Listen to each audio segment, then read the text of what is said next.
Wade Wilson, esse é o nome mais presente nas mídias sobre crimes reais nos últimos dias, não é? Olha, pessoal, eu nem ia fazer esse caso, tá? Porque só de olhar pra cara desse sujeito aí já me dá um certo asco. Cara completamente arrogante, prepotente, narcisista, assim, no limite dessa palavra. Mas é que de tanto ver o rosto desse cara aí nas thumbnails dos canais por aí, resolvi dar uma pesquisada sobre, a história dele por trás desses crimes aí. E tem um detalhe nessa história toda que me chamou bastante atenção e é tão perturbador quanto os próprios crimes do Wade. Algumas pessoas estão ignorando o fato de ele ser um assassino frio, sabe? Um cara completamente desprovido de qualquer senso civilizatório. Narcisista, como eu falei, né? Uma psicopatia latente aí que ficou evidente, na verdade, no seu julgamento, né? Um cara completamente frio, sem remorso nenhum por fazer o que ele fez, né? Cometeu crimes bárbaros. E essas pessoas estão passando pano, falando que ele é muito bonito para ser condenado à pena capital, sabe? As pessoas não se colocam na posição dos familiares dessas vítimas que foram brutalizadas. Uma situação completamente lamentável, né? Eu realmente achei que era só uma brincadeira de mau gosto, né? Todos esses comentários aí. Mas se você olhar, né? Dar uma vasculhada, aí você vai perceber que são pessoas reais mesmo, sabe? Eu não sei se as redes sociais têm tirado as pessoas... Não sei não. Isso é um fato, né? Acho que tirou um pouquinho as pessoas aí da... As pessoas estão perdendo a noção, né, do limite das coisas. Tem essa questão também da glamorização do crime, né, que algumas pessoas fazem. É tudo muito lamentável, né, porque penso eu, um canal de True Crime, ele tem um objetivo de ser, né. Pelo menos aqui, eu faço questão de manter a linha editorial. Todo caso tem uma lição por trás dele, sabe? Então as pessoas realmente estão vivendo aí num mundo de fantasia, onde, isso não me atinge, então foda-se, entendeu? O resto é resto. E é muito lamentável, enfim, foi por isso que eu resolvi contar essa história aqui pra vocês, né? E também gostaria de saber a opinião de vocês sobre tudo isso que envolve essa história. Mas claro, pessoal, que tudo isso que eu comentei aqui não é unânime, tá? Óbvio que tem pessoas muito revoltadas com tudo isso também, como eu acabei ficando quando conheci, não é? Sobretudo, eu trouxe o caso pra expor quem de verdade é esse Wade Wilson, quem realmente ele é. E olha, não há nada de belo nele, tá? Absolutamente nada, né? Nem fisicamente. Esse ser aí se comportou no julgamento como um narcisista assim que extrapola o próprio conceito de narcisismo. Toda hora ele fazia, sabe, uma cena, caras e bocas, passava a mão na coxa, assim, meio que querendo... Sabe aquelas coisas meio fálicas, sabe, que esse tipo de mente torta tem? Sabe, eu pensei assim, ou é fingimento de alguém que é realmente desequilibrado, uma pessoa que pode até ser desestruturada, quebrada emocionalmente, ou a gente tá diante realmente de um psicopata ímpar. O Wade, pessoal, desde sempre se fez de vítima, tá? Ele dizia que agia dessa forma aí porque ele não cresceu com uma família que o amasse, o que é mentira, tá? Segundo a afirmação dele próprio, isso aí, que ele não era amado. Existe um episódio complicado mesmo na vida dele, que é o fato dele ter sido adotado quando bebê, né? Mas se a gente olhar o contexto, os pais biológicos dele eram muito jovens, adolescentes, sabe? Praticamente crianças, né? 13, 14, 15 anos, as fontes falam aí. E assim, então quando ele nasceu, percebeu-se, ele acho que no contexto que não teria condição, resolveu-se dar a criança para adoção. E ele foi inserido num contexto onde ele recebeu, sim, carinho, amor, educação. Os pais adotivos do Wade são a Candy e o Steve Wilson,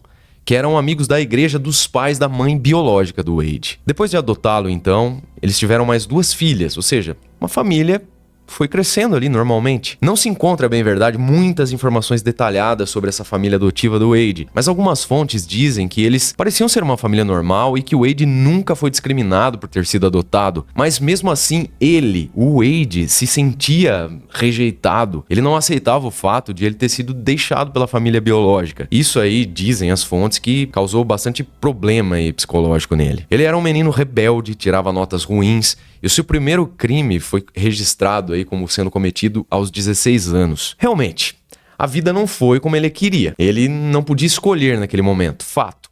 Mas ele recebeu carinho sim e amor dos seus pais adotivos. E daí, pegar tudo isso e jogar fora, né? Virar um ser desprezível, não foi escolha dele? A gente sabe que em ambientes ruins, histórias tristes, isoladamente, não criam monstros. Os monstros, eu penso, apenas saem mais cedo da caverna por conta de tais circunstâncias. Isso é fato, né? Pessoas que convivem em um ambiente completamente sim, sem estrutura, realmente despertam, então tem mais tendência para cometimento de crimes. Mas essa não era a realidade do Wade, tá? Muito bem, quando o Wade então completou 18 anos de idade, ele resolveu contatar seu pai biológico. Pois conforme as leis dos Estados Unidos, isso aqui eu tô falando com base no que é relatado aí, tá, pessoal? Quando uma criança é deixada aí para adoção, os familiares que a entregam, em nenhuma hipótese, podem entrar em contato com essa família, com essa criança. Nem por carta, nem por mensagem, nem por nada, né? Eles não podem procurar. Mas quando o adotado completa 18 anos, ele pode, por escolha própria, né, fazer contato ou não com sua família biológica. E foi o que o Wade resolveu fazer. Ele procurou o pai biológico, que se chama Steven Testa Seca, e o encontrou. Então não demorou muito porque os dois desenvolvessem ali uma certa relação, sabe? Mas eles não ficaram muito próximos. Eles trocavam telefonemas com alguma frequência, porém, com o passar do tempo, o Steven, o pai biológico, começou a perceber que o Wade só procurava por ele quando ele estava precisando de ajuda, principalmente ajuda financeira. E foi justamente em uma dessas ligações aí que essa história perturbadora do Wade veio à tona.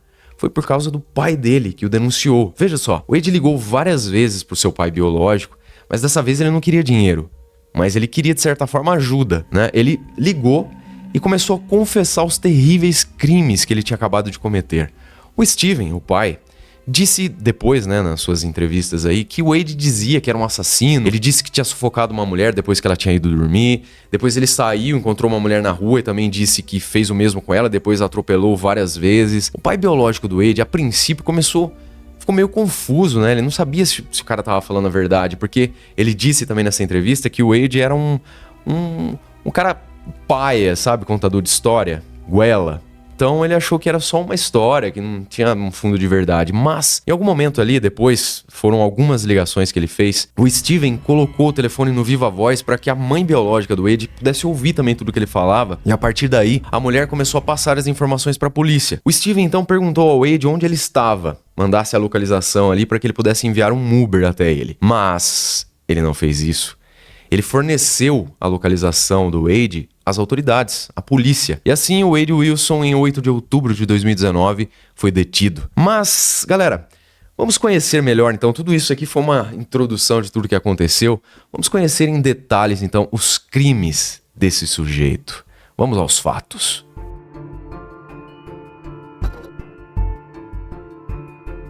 Wade conheceu a Christine Melton, sua primeira vítima. Ela tinha 35 anos, na tarde do dia 6 de outubro de 2019, em um bar em Fort Myers. Um bar ali com música ao vivo. Ele foi com essa moça aí, mais uma amiga, a Stephanie, pra casa dela em Cape Coral, na Flórida. Essa moça estava afim do Wade, e ele parecia estar afim dela também, segundo o testemunho dessa Stephanie, a amiga. A Stephanie deu esse testemunho aí no julgamento. Só que depois que a Stephanie foi embora, o Wade virou do avesso, estrangulou a Christine enquanto ela dormia na sua cama. Então ele roubou seu carro. O corpo da Christine só foi encontrado no dia seguinte dentro da casa dela. Ela estava amarrada e com sinais de luta. Suas unhas estavam quebradas e havia hematomas internos e externos. Ou seja, a moça estava dormindo quando o Wade a atacou, mas ela, de certo, acordou e tentou lutar ali por sua vida, né? Mas, infelizmente, ela não tinha a menor chance contra ele. E brevemente, pessoal, a Christine cresceu em Illinois e ela se mudou com uma amiga para Cape Coral, onde ela trabalhava como garçonete. Muito bem.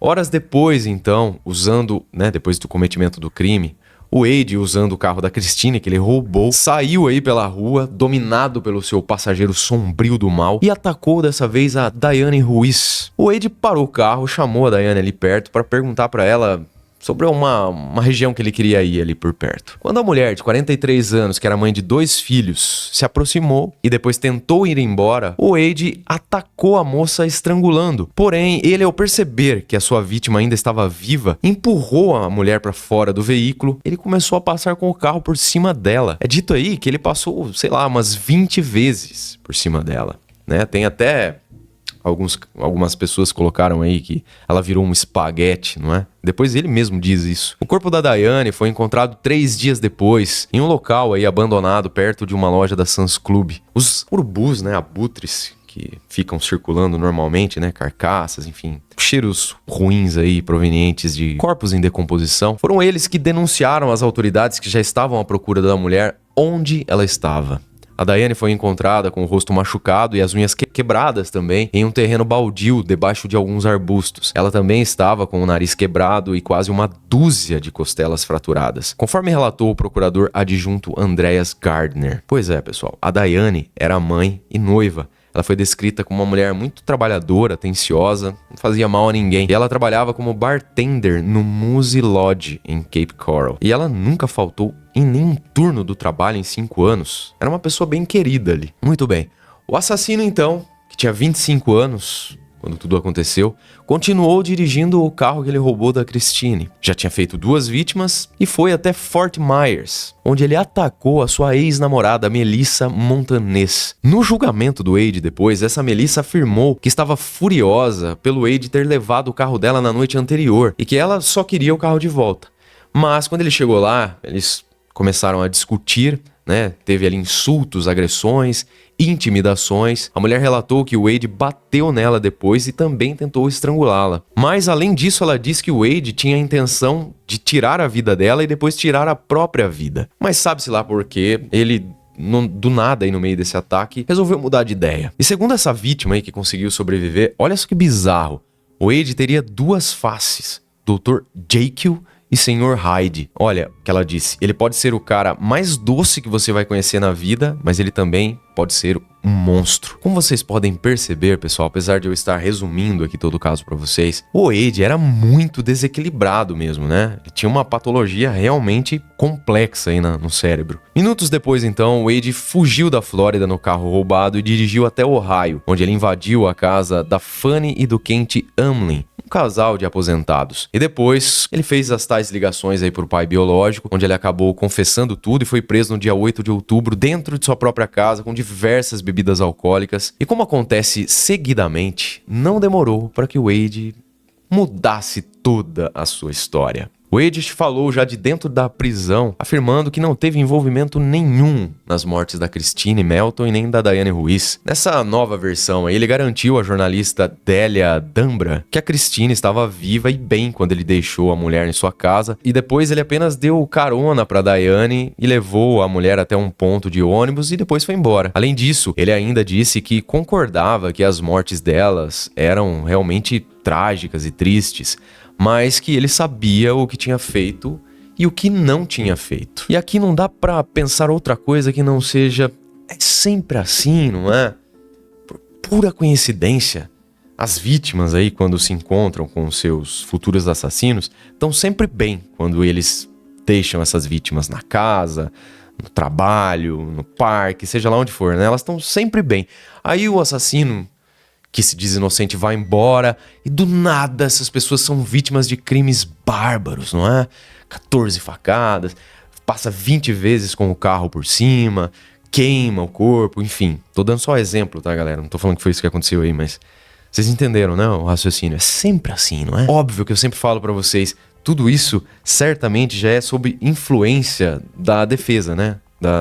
Das argumentações jurídicas aí. Só que, felizmente, em algumas vezes, de nada adianta essa mudança de versão, não é? E no caso do Wade, realmente não adiantou. Pois desde o início, o caso contra ele se tornou um acontecimento midiático devido à brutalidade que ele utilizou nos homicídios, bem como a sua aparência física e seu nome. Pois provavelmente, se você é fã aí de revistas em quadrinhos ou filmes de ação, já deve ter sacado que o assassino tem o nome aí homônimo do alter ego do Deadpool, não é? E rapidinho aqui só pra contextualizar, quem não acompanha esse universo principalmente, não é? Deadpool, ou Wade Wilson, é um personagem fictício do universo Marvel que atua geralmente como anti-herói e ocasionalmente como vilão. É um mercenário canadense que é marcado por ser, né, um falastrão, violento e principalmente por ser comediante. E a partir disso ele ficou conhecido como mercenário tagarela. Tem também o fator de ele se curar, né, sobreviver aí aos piores ferimentos. Ganhou-se as manchetes aí o caso do Wade por causa de ser aí o Deadpool, né, mas também pela sua suposta beleza, não é? Bem, por outro lado, nestes quase 5 anos de prisão, o Wade acumulou outras acusações. Isso tudo foi anunciado pelo próprio gabinete do xerife do condado de Lee. Há outra série de crimes não relacionados, disse a autoridade, incluindo uma tentativa de fuga da prisão e registros judiciais que o conectam a uma gangue de supremacia branca denominada Imperdoável. Quando você olha aí a carinha do sujeito, vocês já podem, tirar suas próprias conclusões. Nos últimos anos, o homem também mudou sua aparência com tatuagens no rosto, com símbolos, letras, frases e mais. Além da sua aparência, o seu comportamento durante os julgamentos também gerou bastante polêmica, pois alguns utilizadores das redes sociais passaram a descrever como sem alma, como presunçosa todas as atitudes dele, devido a um ligeiro sorriso que apareceu no seu rosto. As pessoas descrevem assim, mas ligeiro sorriso, galera? Pô, olha aí as filmagens dos julgamentos. Pô, me ajuda aí, Ricardo Ventura, faz a leitura fria do rosto do sujeito. Ele nem fazia esforço, galera, pra esconder o quão sádico ele é. Na verdade, ele agia como um psicopata clássico mesmo, que sente prazer ali, em estar sendo julgado pelas atrocidades que ele fez, Dá pra ver no semblante dele, sabe aquele olharzinho, sabe? Narizinho em pé, arrogante, narcisista. Aquela história toda que eu falei pra vocês lá na introdução, Ficava passando a mão na coxa, meio como quisesse chamar a atenção, das fotografias pra essa parte do corpo dele. Um negócio assim assustador, o comportamento dele. A certa altura, a defesa dele chegou a pedir que ele cobrisse as tatuagens no rosto ali com maquiagem, pra não chamar tanta atenção dos jurados no tribunal do júri. Pois, a instrução aí da defesa era que tudo isso aí no rosto dele poderia parecer questionável para os membros, principalmente para as pessoas que iriam decidir o destino dele. Porém, mesmo tendo sido orientado, e esse fato aí de poder usar a maquiagem ter sido aceito pelo juiz, o Wade, no alto do seu egocentrismo, não ligou pra isso e ele foi e parecia gostar de exibir as suas tatuagens faciais. E essa cobertura midiática só aumentou com o julgamento do Wade Wilson. Durante a audiência, a procuradora estadual assistente, a Sarah Miller, chamou os assassinatos do Wade de chocantemente maus e vis e descreveu como ele calculou cuidadosamente as mortes das duas mulheres que torturou e acrescentou que ele estava sob influência do poder, da luxúria, do controle e do ódio.